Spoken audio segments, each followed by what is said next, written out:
অনেকদিন পর একটা নতুন ভিডিও নিয়ে আসলাম। আজকে আমি দেখাবো কলার পাতায় কীভাবে মাছ রান্না করেছি।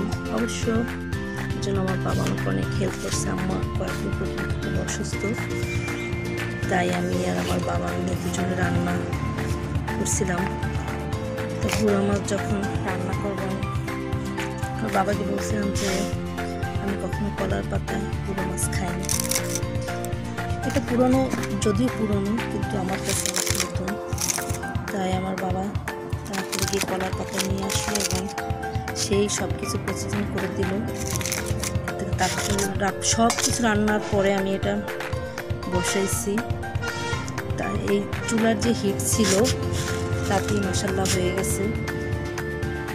আজকে প্রথম আমি কলার পাতায় গুঁড়ো মাছ খাবো। আপনাদেরকে তো খাওয়াতে পারলাম না, দেখি কেমন লাগে। মনে হয় খুব মজাই লাগবে। খুব সুন্দর একটা ফ্লেভার আসতেছে।